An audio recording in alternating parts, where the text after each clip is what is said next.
Hello. चलो।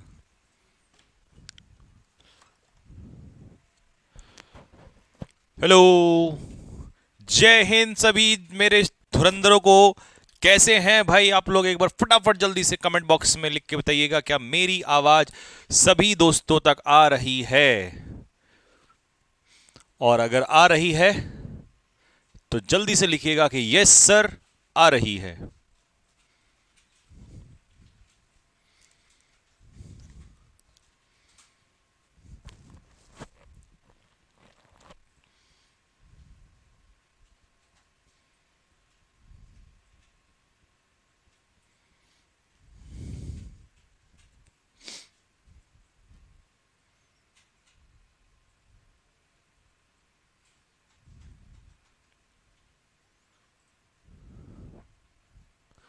चलिए भाई, चलें स्टार्ट करें फिर। आ जाओ तो जरा। तो हमारा जो टॉपिक चल रहा था वो प्रोनाउन नहीं, सॉरी प्रोनाउन ही चल रहा था। और हमने बेसिक्स आपको सिखा दिया था।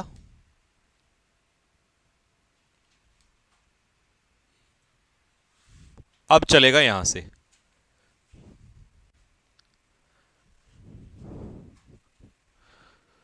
Kinds of pronoun.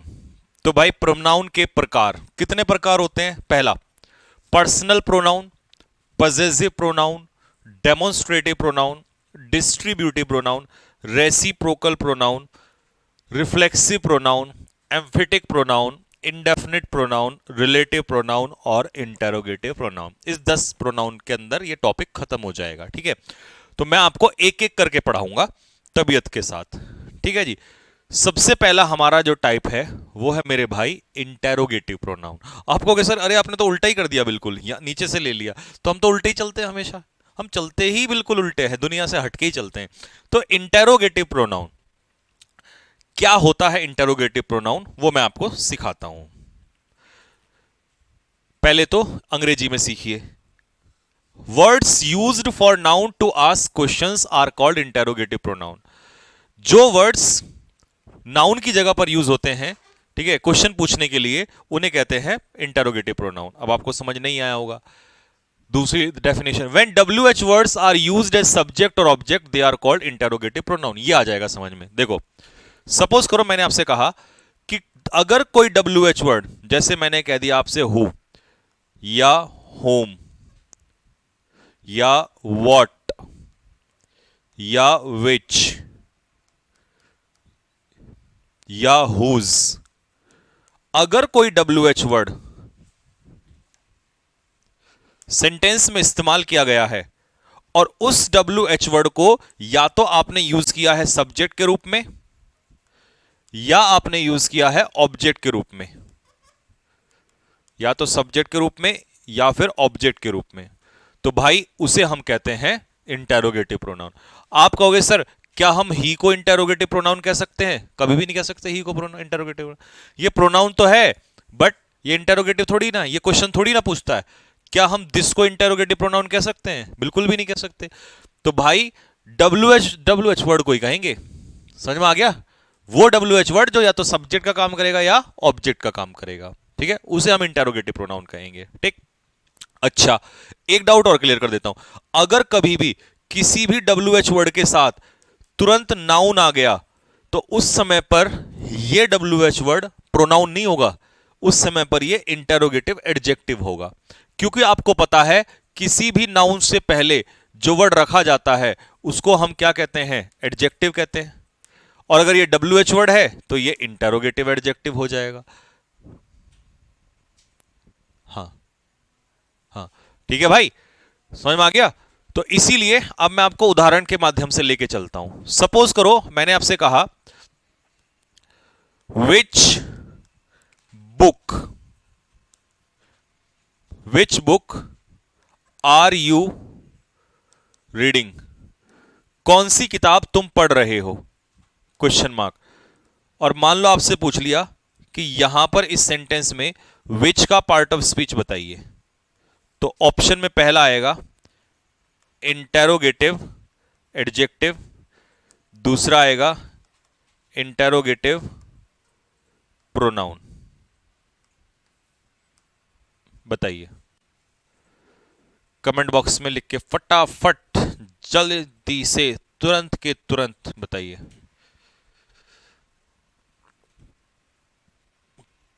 Comment box.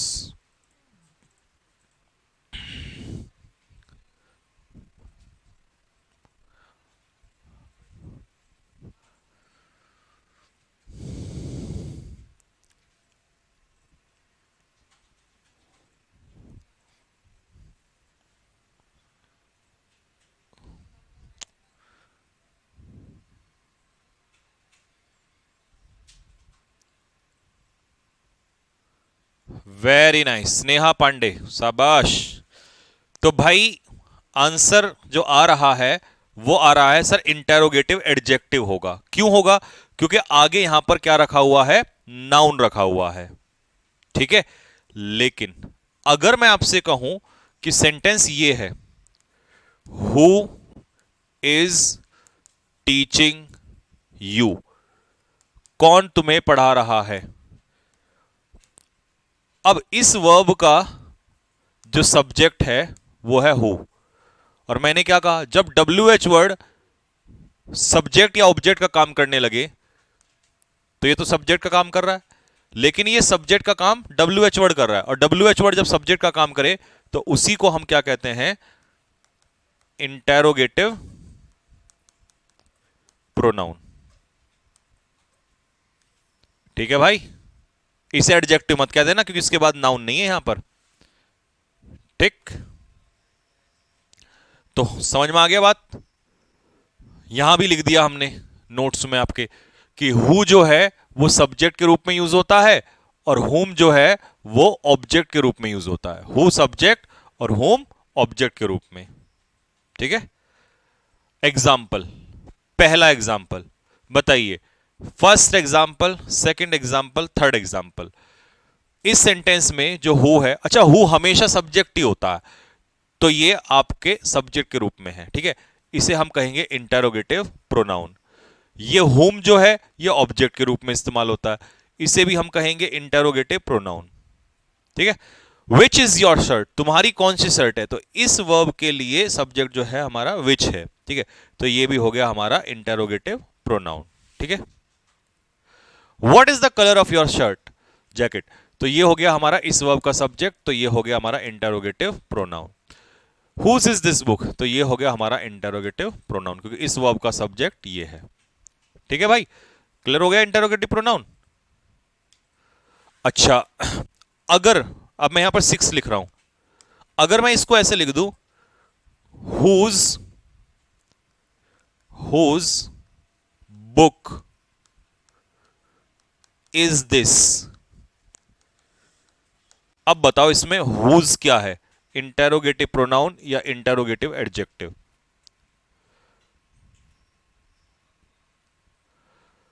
बताओ जल्दी से, क्या है हुज यहां पर?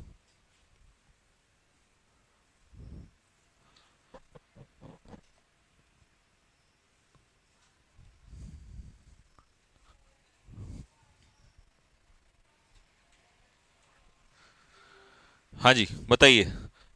Sir today is my first live class, Devi Dan, बहुत अच्छे। एमटीएस में पैसेज आता है क्या? नहीं, क्लोज टेस्ट आता है एमटीएस में।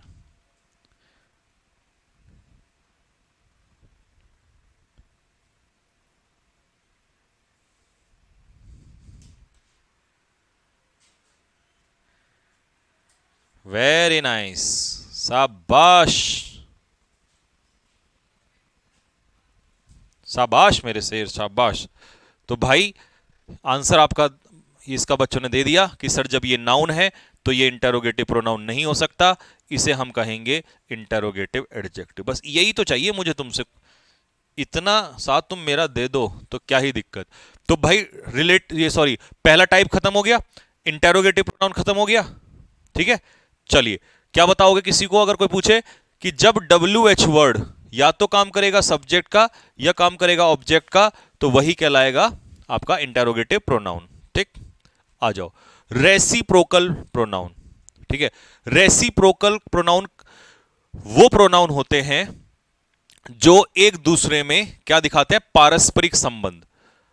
पारस्परिक संबंध लिख लेना। अब मुझे तो समझ नहीं आता इंग्लिश में कैसे लिखेंगे पारस्परिक संबंध। आपको कोई सर आपने तो कुछ ज्यादा हिंदी बोल दी, थोड़ा देसी में बताओ।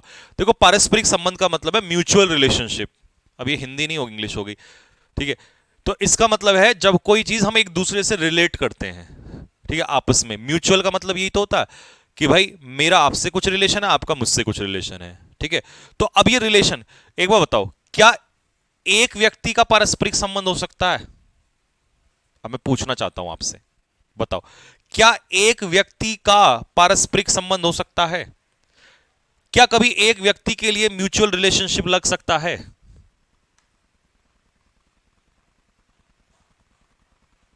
सर ये बैच अभी परचेज कर सकते हैं क्या? सोनिया जांगरा, हाँ बेटा कर सकते हो। प्रीवियस क्लासेस मिलेंगी क्या रिकॉर्डेड? हाँ, अगर ये बैच अभी परचेज करोगे तो आपको सारी प्रीवियस रिकॉर्डेड क्लासेस में मिलेंगी। अग्नि 2.0।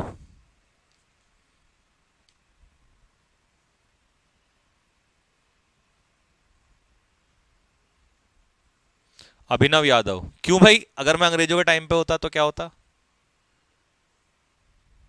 नो, शाबाश मेरे शेरों। तो इसका मतलब पारस्परिक संबंध कितने लोगों में हो सकता है? या तो हो सकता है दो लोगों में, या हो सकता है दो से ज्यादा लोगों में।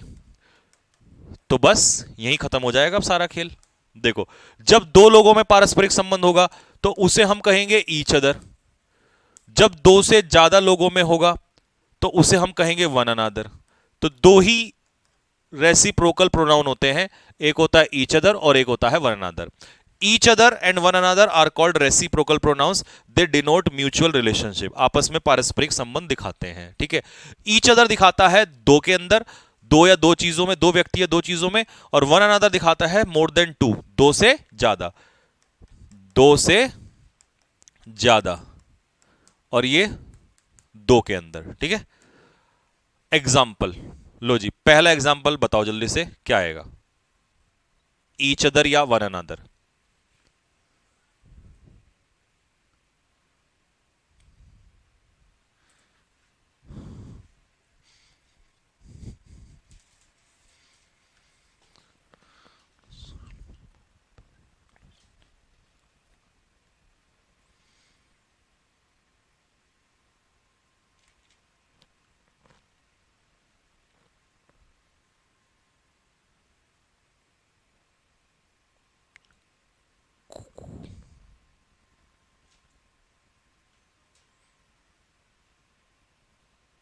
हरवीर चौधरी, नहीं बेटा नहीं ली थी।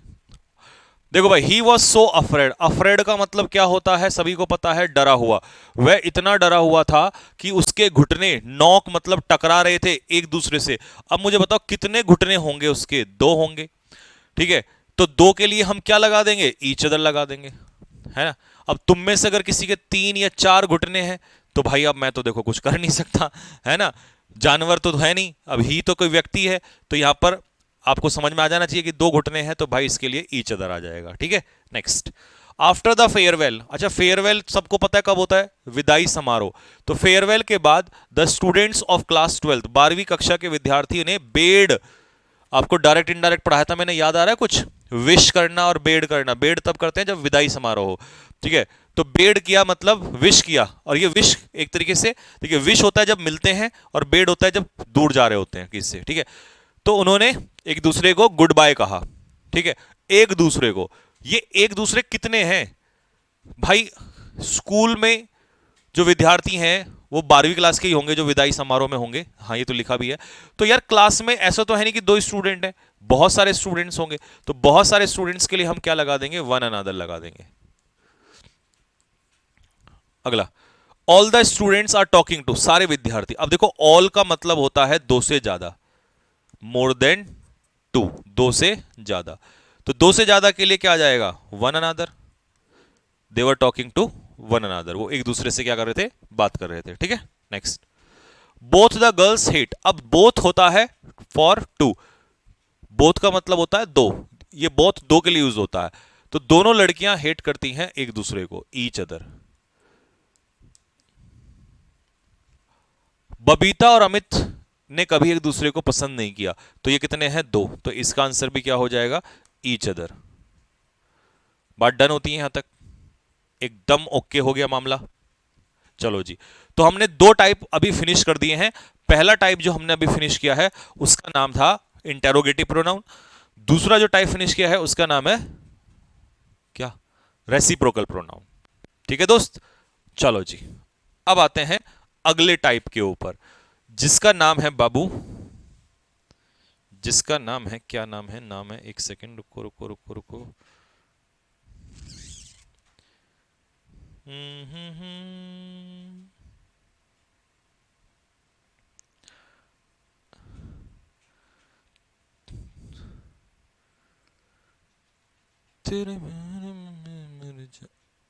जिसका नाम है बाबू इंडेफिनिट प्रोनाउन। आप कहोगे सर आप बिल्कुल अलग ही तरीके से चलते हो।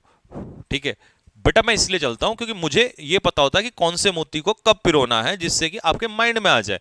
क्योंकि मुझे सिर्फ पढ़ाने से मतलब नहीं है कि भाई मैंने पढ़ा दिया बस। अब आपके दिमाग में कैसे सेट होगा ये इंपॉर्टेंट है। अगर मैं जो वो रिलेटिव प्रोनाउन अभी था उसके आपको आपके दिमाग में अभी डाल देता तो ऐसे खिचड़ी बन जाती। तो अभी पहले हम इंडेफिनिट प्रोनाउन पढ़ेंगे, तब आएंगे थोड़ी देर में वहां पर घूम के। ठीक है, चलिए, तो इंडेफिनिट प्रोनाउन क्या होता है? ठीक है, इंडेफिनिट प्रोनाउन का मतलब है वो प्रोनाउन जो किसी भी व्यक्ति को डिफाइन नहीं करते, यानी कि ये नहीं बताते कि ये पर्टिकुलर व्यक्ति है क्या। इसमें से आपको ये पता चलेगा कि जब आप इंडेफिनिट प्रोनाउन का इस्तेमाल करेंगे तो आपको समझ में आएगा कि ना तो ये व्यक्ति जो है मेल है ना ये व्यक्ति फीमेल है, आपको उसका पता नहीं चलेगा। बस ये पता चलेगा कि हाँ ये कोई है। तो इसका मतलब है कि ये डिफाइन नहीं करते, डेफिनेट नहीं करते किसी चीज को। अच्छा, होते क्या क्या है इंडेफिनिट प्रोनाउन? देखो, अब सम नाम का एक एडजेक्टिव होता है, एनी नाम का एडजेक्टिव होता है, एवरी नाम का एडजेक्टिव और नो नाम का एडजेक्टिव होता है। तो हमने क्या किया, सम नाम के एडजेक्टिव के साथ एक सफिक्स लगाया बड़ी। इसे बॉडी नहीं बोलोगे, बॉडी बोलोगे तो इंसान की बॉडी हो जाएगी। तो ये हो गया आपका बड़ी, सफिक्स के रूप में से बड़ी कहेंगे। तो सम के साथ बड़ी लगाया तो बढ़ गया सम बड़ी। एनी के साथ बड़ी लगाया तो एनी बड़ी, एवरी के साथ बड़ी लगाया तो एवरी बड़ी, और नो के साथ बड़ी लगाया तो एवरी नो बड़ी। तो हमने ये सफिक्स जोड़े, फिर एनी के साथ जोड़े, एवरी के साथ, फिर नो के साथ, फिर जोड़े हमने वन, तो some one, any one, every one, no one, फिर जोड़ा हमने थिंग। तो हमने तीन सफिक्स जोड़े और हमें सबके अलग अलग क्या मिले, इंडेफिनिट प्रोनाउन मिले। जब बड़ी जोड़ा तो ये चार मिल गए, जब वन जोड़ा तो ये चार मिल गए, जब थिंग जोड़ा तो ये चार मिल गए, नॉन लिविंग थिंग। ठीक है, लेकिन हमने ये मैंने इसलिए बताया जन्म कहां से हुआ, मैं सीधा ये भी पढ़ा सकता था, लेकिन मैंने आपको बताया ये बने कैसे। एक्चुअल में ये एडजेक्टिव थे अपने आप में चार, इनके साथ हमने ये सफिक्स लगा दिया। क्या लगाया? सफिक्स। सफिक्स वो वर्ड होते हैं जो किसी भी वो लेटर्स होते हैं जो किसी वर्ड के लास्ट में लगते हैं। ठीक है, जैसे केयरफुल, तो अगर आपसे कहूं कि फुल इसमें क्या है तो सफिक्स है। ठीक है, तो ending letters of a word, किसी भी वर्ड के अंतिम लेटर्स को कहते हैं सफिक्स। ठीक, अब हमें मिल गए पहले तो चार, ये मिल गए यहां पर इंडेफिनिट प्रोनाउन, फिर ये चार मिल गए, फिर ये चार मिल गए। ये चारों कैसे सेम है और कैसे अलग है वो बताता हूं। सिमिलरिटी तो इन चारों में ये है कि ये भी सिंगुलर होते हैं, ये भी सिंगुलर होते हैं, ये भी सिंगुलर होते हैं। Singular singular singular, singular singular singular, मतलब इंडेफिनिट प्रोनाउन कभी भी आएगा वो सिंगुलर ही होगा। तो इनके साथ हमेशा वर्ब कैसी लगेगी? सिंगुलर। ये मैं आपको सब्जेक्ट ऑफ एग्रीमेंट में पढ़ा चुका हूं। लेकिन जो काम की बात है वो थोड़ी सी ये है कि एक चीज तो ये ध्यान रखिएगा कि इनके साथ somebody, someone, nobody, no one, body और वन वालों को पर्सन में कैटेगराइज करते हैं, मतलब व्यक्ति के लिए इस्तेमाल होते हैं। किसमें?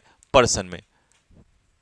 ठीक है, और इनके साथ एडजेक्टिव जो लगेगा वो हिज लगेगा, क्योंकि यहां सिंगुलर की बात होती है तो हिज लगता है। ठीक है, ये सिंगुलर तो हैं बट ये पहले तो नॉन लिविंग के लिए आते हैं, किसी व्यक्ति के लिए नहीं आते हैं। तो इनका जो प्रोनाउन है वो इट्स लगेगा। अब मुझे ये बताओ इन दोनों में से, इन तीनों में से देयर किसके साथ लगेगा? There, THEIR। बताओ इन तीनों में से देयर किसके साथ लगेगा? उड़ जा काले का, सर दो के लिए ईच अदर आएगा तानिया। हाँ जी बेटा, मैंने तो दो के लिए ईच अदर ही लगाया है। उड़ जा काले कावा तेरे मुंह बिच खंड पावा, ले जा तू संदेशा मेरा, मैं सदके जावा, बागों में फिर झूले पड़ गए, पक गई मिठियां अंबियां, ये छोटी सी दिल्ली में रात लंबियां लंबियां, ओ घर आज परदेसी, कि तेरी मेरी एक जिंदड़ी। तो इतना सारा बेसुरा गाना सुनने के लिए और उसको बर्दाश्त करने के लिए बहुत बहुत शुक्रिया दोस्तों आपका। स्नेहा पांडे कह रहे हैं कि सर सम वालों के साथ आएगा, मतलब समबड़ी के साथ। ओके।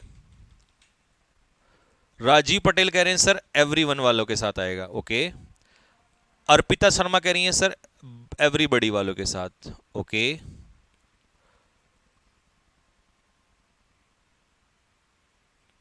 और आंसर, हाँ दीपू पटेल कह रहे हैं सर नॉन लिविंग वालों के साथ आएगा। ओके।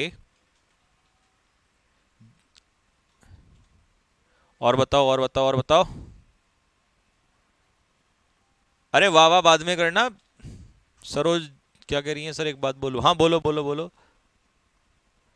पहले ये बताओ कौन से के साथ आएगा। अर्पिता शर्मा एवरीबडी वालों के साथ। ओके। दीक्षा विश्नोई इमोजी कौन सा है, हंसने वाला है, क्यों हंस रही है बेटे। तानिया कह रही है सर समथिंग नथिंग वालों के साथ आएगा। शिवा यादव, आज की कक्षा का हमारा दो विद्यार्थी हैं, शिवा यादव और आशीष कश्यप। इन दो बच्चों ने सही आंसर दिया है, बाकी मेरी क्लास में सारे गधे भरे हुए हैं। गधे को तो फिर भी सम्मान है, खच्चर है खच्चर। अबे गधो, अबे खच्चर के सरदारों, तुम्हें अभी समझाया ये सिंगुलर है, ये सिंगुलर है, ये सिंगुलर है। क्या ऐसा कभी हो सकता है कि अगर आपका सब्जेक्ट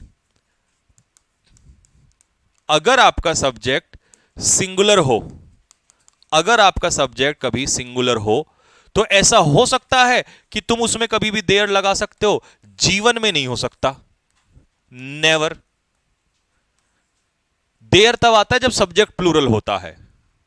और जब मैंने आपको यही बता दिया कि भाई ये सारे सिंगुलर, ये सारे सिंगुलर, ये सारे सिंगुलर, तो ये क्योंकि ये पर्सन है तो इसके लिए इनके लिए हिज आता है, और ये नॉन लिविंग है तो इट्स आता है, तो किसी के साथ नहीं आएगा देयर। अब देखो ये थ्योरी लिखी हुई है। Indefinite pronoun somebody, everybody, everybody, nobody, someone, everyone, no one, anyone, ये किसको डिनोट करते हैं? वन और बड़ी वाले पर्सन को।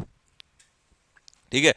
These pronoun are singular in nature, ये सिंगुलर होते हैं नेचर में, इसीलिए इनके साथ सिंगुलर वर्ब आती है। ठीक है।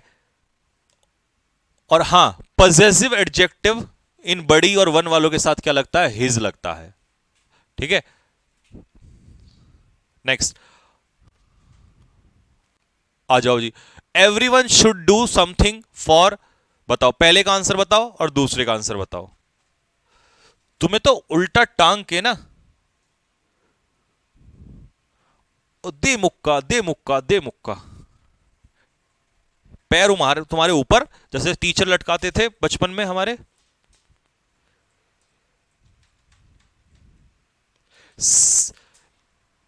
एक बच्चा कह रहा है सर जब ये बैच खत्म हो जाएगा तो क्या उसके बाद कैडेट्स पर नहीं पढ़ाइएगा? मेरे भाई कैडेट डिफेंस एकेडमी की जो ये एप्लीकेशन है, इस पे डिफेंस के सारे एग्जाम एज इट इज चलेंगे।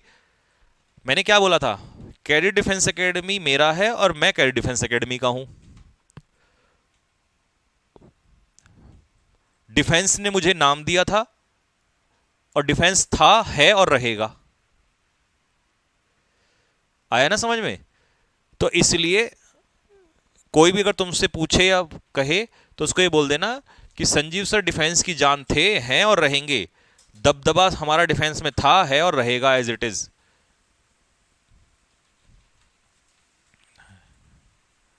ठीक है। As it is, offline online YouTube सब एज इट इज चलेगा डिफेंस में।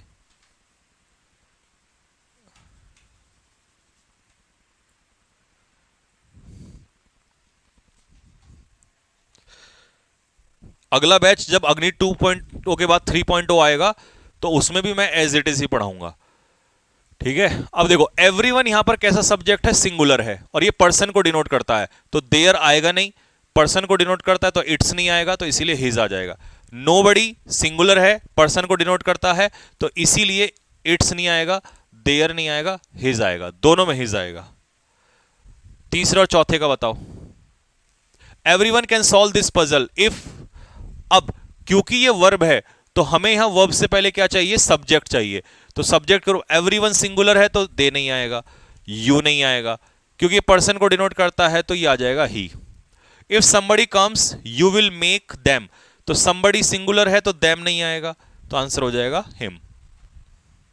ठीक है भाई, आ जाओ अगला। अब फिर से एक नोट आ गया, इस नोट में पढ़ते हैं क्या लिखा है। 10 रुपए का नोट है ये। इंडेफिनेट प्रोनाउन जैसे कि ये थिंग वाले, एवरीथिंग, समथिंग, नथिंग, एनीथिंग, ये नॉन लिविंग को डिनोट करते हैं। किसको डिनोट करते हैं, नॉन लिविंग को। ठीक है, और ये हमेशा कैसे होते हैं, सिंगुलर। तो ये तो बताया था अभी कि थिंग वाले भी सिंगुलर होते हैं, और इनके साथ भी कैसी वर्ब लगती है, सिंगुलर वर्ब लगती है। ठीक है, लेकिन इनका पॉजेसिव एडजेक्टिव हिज नहीं होता, इट्स होता है। क्यों होता है, क्योंकि नॉन लिविंग को डिनोट करते हैं। ठीक है, लो लगाओ दोनों का आंसर फटाफट। और गलत किया ना तो कैमरे में घुस के दोनों मुक्के मारूंगा, दोनों हाथ से। जूली कह रही है सर एक डाउट है। 2 डाउट पूछो आप एक की जगह। यार आज मैं सोच रहा हूं बाल कटवा लूं। क्यों बच्चों, कटवा लूं क्या, फौजी कटिंग करवा लूं क्या, सर पे वो उस तरह लगवा के साइड में से पूरा।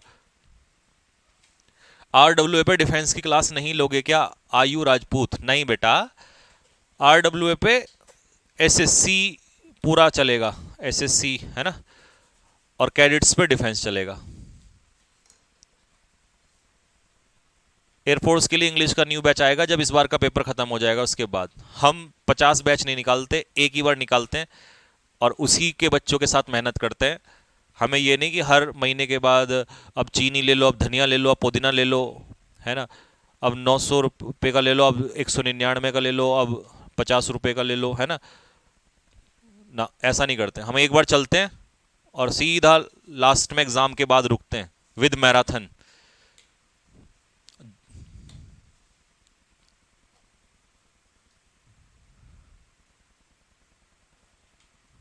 जितने बच्चे एग्री करते हैं इस बात से वो कमेंट बॉक्स में दिल मारो फेंक के। एवरीथिंग मेरे भाई, एवरीथिंग कैसा सब्जेक्ट है, एवरीथिंग सब्जेक्ट है सिंगुलर, और सिंगुलर के साथ वर्ब आ गई, सिंगुलर वर्ब, तो एडजेक्टिव भी सिंगुलर आएगा, देयर नहीं आएगा, हिज नहीं आएगा, हर नहीं आएगा, सीधा क्या आएगा नॉन लिविंग वाले केस में, इट्स। समथिंग इज देयर, कुछ तो वहां है, इसे सर्च किया जाना चाहिए। तो समथिंग नॉन लिविंग को रिप्रेजेंट करता है, तो नॉन लिविंग के लिए क्या आ जाएगा, इट, तो दे वाला गलत हो जाएगा। ठीक है मेरे दोस्तों, लो जी खत्म हो गया ये। लेकिन अभी इस इंडेफिनिट प्रोनाउन में एक भीषण प्रोनाउन है जो हमें बहुत दर्द देता है, इस दर्द को मिटा के चलेंगे अभी। ये वन नाम का प्रोनाउन बहुत दर्द देता है मेरे भाई। आज तुम्हें वन की सारे दर्द दूर कर दूंगा तुम्हारे में आज। पहले यहां तक बताओ, यहां तक सब क्लियर है? कमेंट बॉक्स में लिखो अगर क्लियर है तो यस सर, क्योंकि एक क्वेश्चन पेपर में फंसेगा इस वन से।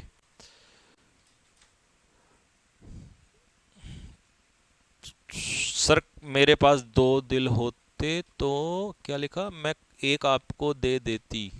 अच्छा नहीं नहीं बेटे, अपना तो वो वाला तो अपने अरे दिल पे नहीं लेनी मेरी बात को, शायद तुम नहीं लग रहे हो मुझे अभी। हमारे यहां ऐसे ही पढ़ाया जाता है बेटा, मेरा माहौल बच्चों के साथ ऐसे ही रहते हैं। मैं वो वाले दिल की बात नहीं कर रहा, यहां मेरा मतलब है कमेंट बॉक्स में जो दिल होता है उसकी, ये हमारा प्यार है, उसकी बात कर रहे हैं। आपने तो वो वाला दिल ले लिया, उसका मैं क्या करूंगा बेटा। ठीक है, अभी नए हो आप, क्लास लो 1-2 दिन, सब सीख जाओगे हमारे तौर तरीके। सर ये एयरफोर्स के लिए है। अबे तो गधे, और किसके लिए है ये? When one is used, आ जाओ भाई। अब तो यहां तक सबको क्लियर हो गया। अब हम बात कर रहे हैं कि वन क्या है। जब वन इंडेफिनेट प्रोनाउन के रूप में इस्तेमाल होता है, अच्छा ये वन को अलग से क्यों निकाला, इसका कारण है। तो इसका पॉजेसिव, एडजेक्टिव और रिफ्लेक्सिव प्रोनाउन क्या क्या होते हैं, वन सेल्फ और वंस। देखो, बाकी जितने भी इंडेफिनिट प्रोनाउन थे, चाहे वो एवरीवन हो, चाहे वो समवन हो, चाहे वो नोबडी हो, चाहे वो एवरीबडी हो, ये सारे के सारे अपना एडजेक्टिव क्या लेते हैं? हिज लेते हैं। लेकिन जो ये वन नाम का प्राणी है, ये थोड़ा सा अलग चलता है। ये कहता है मैं तो वंस लूंगा, और रिफ्लेक्सिव प्रोनाउन लगाओगे तो वन सेल्फ लूंगा। तो इसलिए इसको अलग से, ये पेपर में बहुत आता है सीधा सीधा, ठीक है। जैसे कि पहला, दूसरा, बताओ आंसर क्या होगा? ओ घर आजा परदेसी, कि मैंने सब्जी बनाई दाल रोटी।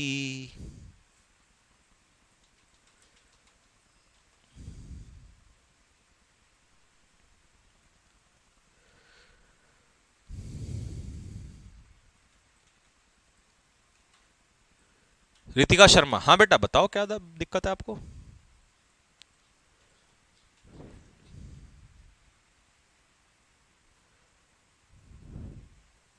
सीएचएसएल का कट ऑफ 150 प्लस जाएगा।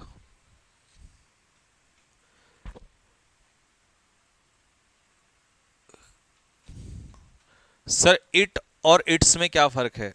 अरे ये कल तो सिखाया था, क्या तुमने कल की क्लास नहीं ली थी क्या?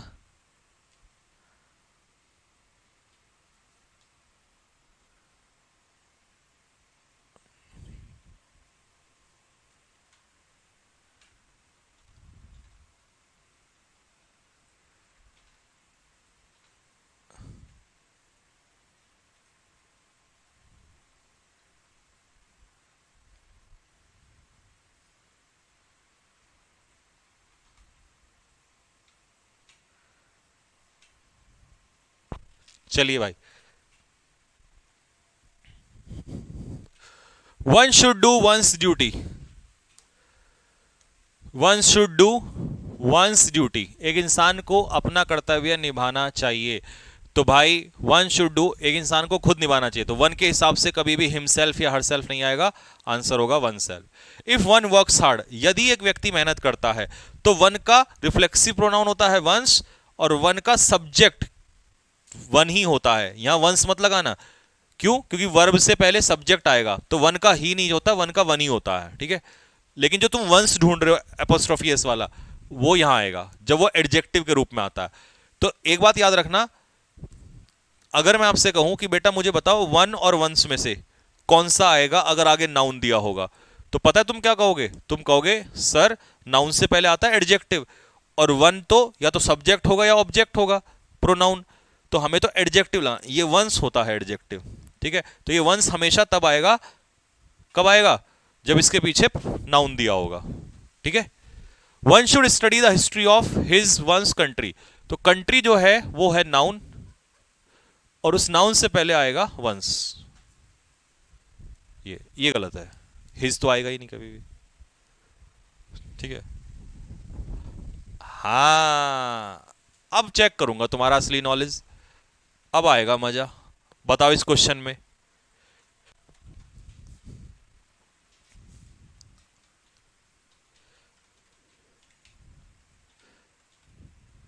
सर एयरफोर्स की इस बार कट ऑफ कितनी जाएगी? एयरफोर्स की एक्स ग्रुप की तो जाएगी 22, जो लगातार जा रही है, सबसे कम कट ऑफ।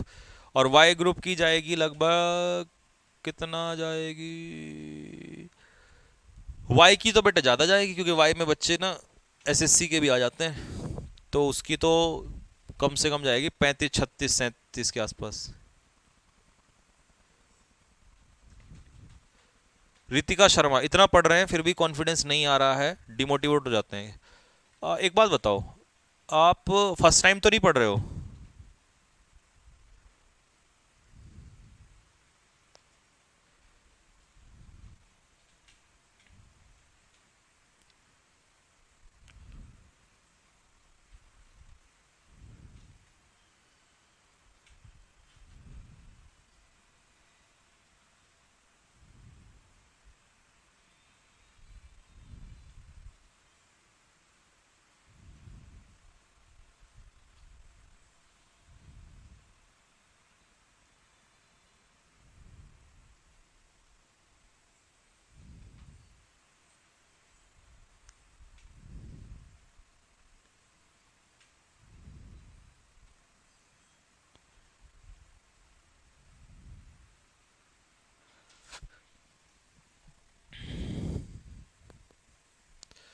लो जी भाई, वन ऑफ द गर्ल्स, लड़कियों में से एक लड़की, हैज कंप्लीटेड वर्क। देखिए कितनी लड़कियां हैं पहले तो ये बताओ। लड़कियां हैं बहुत सारी, लेकिन यहां पर जो जिक्र है वो गर्ल्स का नहीं है, गर्ल्स में से वन का है। तो सबसे पहले तो सिंगुलर आएगा, प्लूरल तो कभी आ ही नहीं सकता।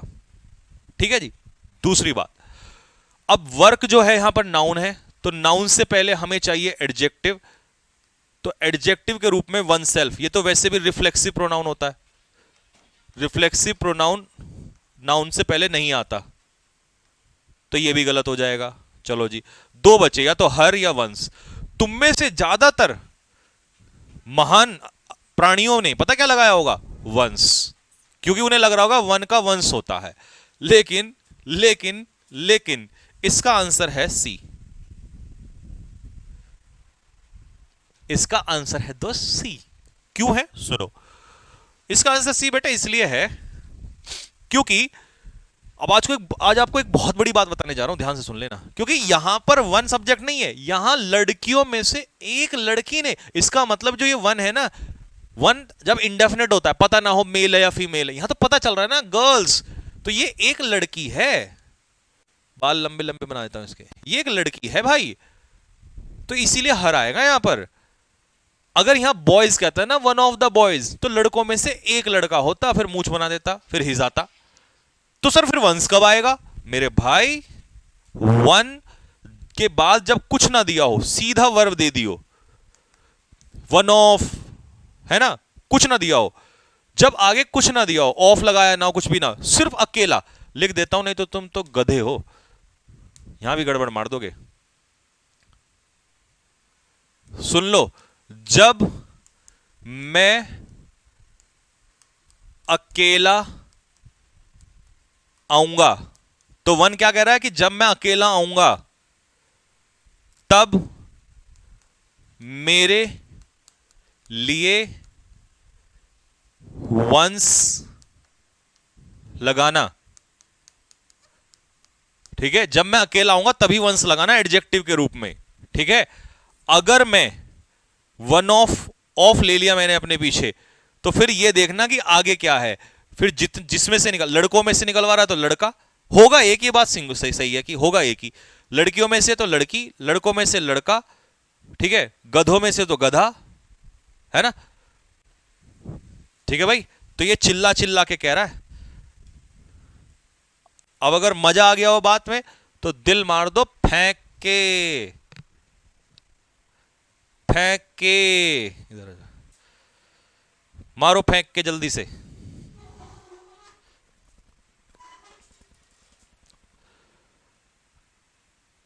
सर ये तो धोखा हो गया। तो बस हमसे पढ़ोगे तो ऐसे ही धोखे क्लियर होंगे तुम्हारे। सर आपने प्रोनाउन की बेसिक क्लास कब कराई थी? हरवीर चौधरी।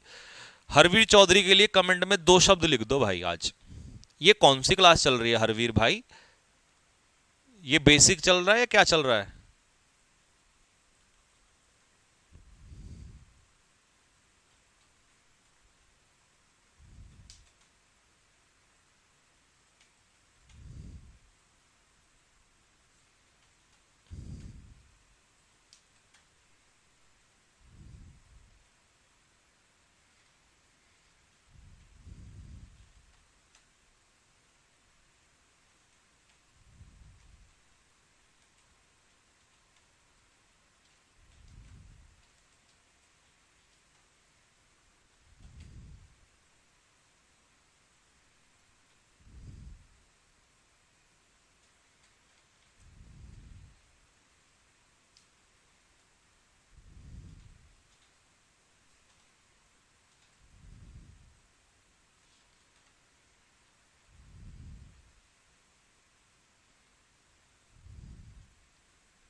अब आया ना। अब जिस बच्चे ने यहां पर देयर आंसर लगाया भाई, उसको तो मैं कूटूंगा पकड़ के, क्योंकि मेरे को समझ नहीं आ रहा। उसने दे यहां दैम देख के देयर ठोक दिया। अबे वो गधे, यहां दैम तो ऑब्जेक्ट है, सब्जेक्ट तो वन है। लेकिन देम में से वन है वो ठीक है, बट है तो सिंगुलर ना। जब ही तो सिंगुलर है तभी तो सिंगुलर वर्ब आई, तो एडजेक्टिव भी सिंगुलर होगा, तो देयर तो हो ही नहीं सकता किसी भी हालत में। ठीक है, इट्स इसलिए नहीं हो सकता क्योंकि देम पर्सन है, पर्सन में से पर्सन निकलता है तो नॉन लिविंग नहीं आएगा। अब फिर वहीं फंस गए हिज और वंस पे। अभी मैंने क्या बताया था कि अगर वन के पीछे ऑफ आ गया, कुछ भी आ गया, जो कुछ भी आ गया, तब तुम इसमें वंस नहीं लगा सकते। और अभी क्या पढ़ाया था कि मैं अकेला आऊंगा, बेटा ऑफ नहीं आना चाहिए, अकेला आऊंगा, अकेला। अकेला कहां है, वन के पीछे तो ये दे रखा है वन ऑफ, तो ये भी नहीं आएगा, आंसर होगा हिज, क्योंकि उनमें से एक। लो जी, one of us has submitted fees, बताओ क्या आंसर होगा। फिर चेक करूंगा इस बार तुम्हें, देखता हूं जरा, तुम्हारा ये आज पक्का करके भेजूंगा तुम्हें, क्योंकि रिलेटिव प्रोनाउन कल ही पढ़ाएंगे, नया टॉपिक और खतरनाक टॉपिक है, तो कल से स्टार्ट करेंगे उसको।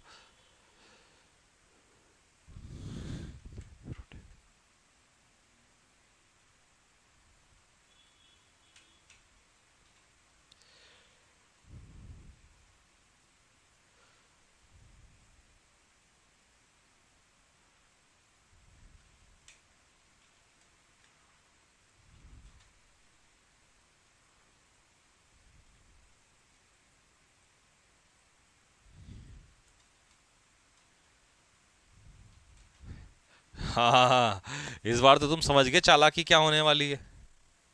अच्छा लगा कि तुमने चालाकी समझ ली। देखो फिर से वन ऑफ ऑफ आ गया तो इसको तो भूल जाओ तुरंत। दूसरा, यहां पर सब्जेक्ट वन है, सिंगुलर है, सिंगुलर है तो वर्ब भी सिंगुलर है, तो देयर नहीं आ सकता। अब कुछ गधे क्या करेंगे, सर ये तो वी का अस है तो आर लगा दो। अबे भाई ये तो ऑब्जेक्ट है ना, तो सब्जेक्ट तो ये है, तो ये कैसे लगा दूं, तो आंसर होएगा हिज। लो जी, जब तक एक एक दर्द ना मिट जाए तब तक क्वेश्चन चलेंगे। भागीरथ, हाँ बेटे।